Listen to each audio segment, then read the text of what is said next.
नमस्कार, Haryana at 9 PM news channel में आप सभी का स्वागत है। आइए आपको कराते हैं खबरों से अपडेट। भी नहीं लाने देते दुबन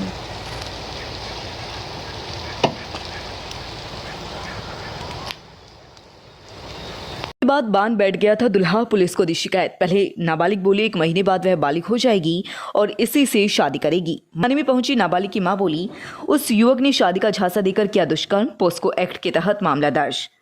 शादी का झांसा देकर बलात्कार का आरोप। 2 दिन बाद ही थी आरोपी की शादी। लड़की की सगाई हुई तो लड़की को पता चली युवक की हरकत। मजिस्ट्रेट के सामने हुए नाबालिग के बयान।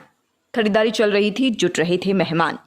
मामला खरकुदा के कॉलोनी का है, जहां पर एक लड़के की शादी की तैयारियां जोर शोर से चली हुई थी। घर में मेहमान जुट रहे थे, सगाई हो चुकी थी। लड़का हिंदू रीति रिवाजों के मुताबिक बांध बैठ चुका था। 9 दिसंबर को शादी निश्चित हो चुकी थी। मेहमानों की लिस्ट तैयार हो चुकी थी। 8 तारीख को भाईचारे का भोजन कराना है, इसकी भी तैयारियां हो चुकी थी। क्या क्या पकवान बनाए जाने हैं, इसकी सूची हलवाइयों को सौंपी जा चुकी थी। लेकिन जैसे ही सगाई की रस्म पूरी हुई तो इस बात का पता उस लड़की को चल गया जो युवक की गर्लफ्रेंड थी, जो नाबालिग थी। नाबालिग की मां ने पुलिस में शिकायत दी कि उसकी लड़की को यह लड़का शादी का झांसा दे रहा था। वह बहला फुसलाकर काफी समय से उसके संपर्क में था। लड़की नाबालिग थी। मां के साथ पुलिस थाने में पहुंच गई। मां ने बयान में युवक पर आरोप लगाया है कि जो युवक की शादी होनी है, दरअसल वह युवक उसकी नाबालिग लड़की को पिछले काफी समय से शादी का झांसा दे रहा है, फोन पर बातें कर रहा है, उसके साथ गलत काम कर रहा है। आरोपी पर कानूनी कार्यवाही की जाए। आरोपी की 9 दिसंबर को शादी होनी है। नाबालिग लड़की युवक से शादी करने पर अड़ी है। पुलिस के मुताबिक लड़की को बालिग होने में अभी समय है। लड़की को युवक लगातार शादी का झांसा दे रहा था और अब किसी और के साथ शादी कर रहा है। सूचना मिलते ही पुलिस ने कार्यवाही शुरू कर दी है और आरोपी को गिरफ्तार करने के लिए पुलिस ने लड़के के परिवार वालों से भी पूछताछ की है। उधर दूसरी तरफ पोस्को एक्ट के तहत मामला दर्ज किया गया है।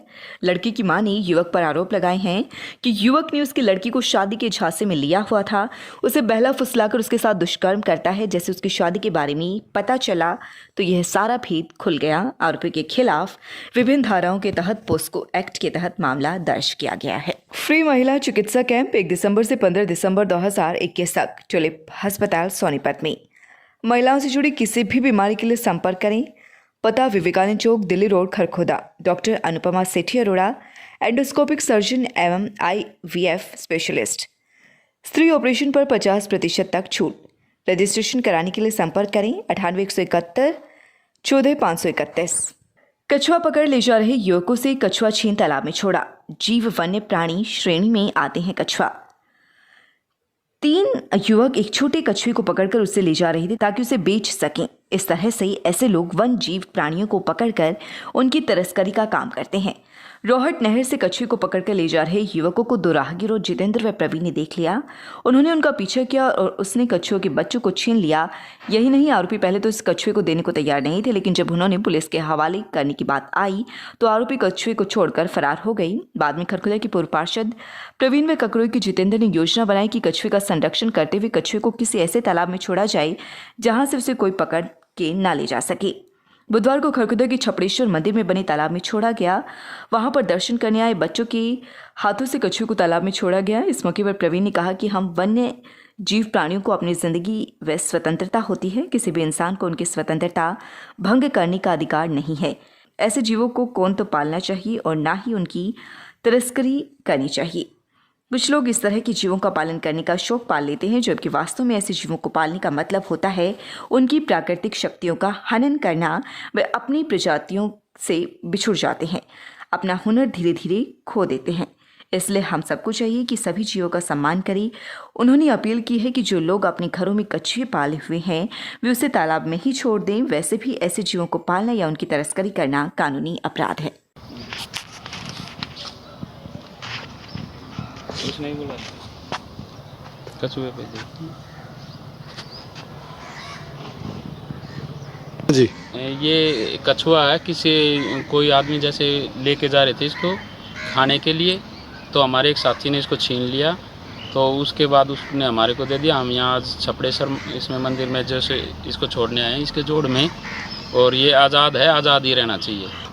जो इस टाइप के जानवर जो जंगली जानवर हैं जो लोग पकड़े हुए हैं इनको छोड़ देना चाहिए और इनको अपना जो नॉर्मल जीवन है ना उनको इसको जीना चाहिए इनको। हर आराम आराम तो छोड़िए बेटा, छोड़ दो अंकल, छोड़ दो अंकल, छोड़ दो, हाँ छोड़ दो। पूरे ना तो भाई देखिए इसकी चाल। आ जाए माँ, खुशी आगे आ जा। ओए होए आओ। बस बस कुछ ना करो बेटा तुम।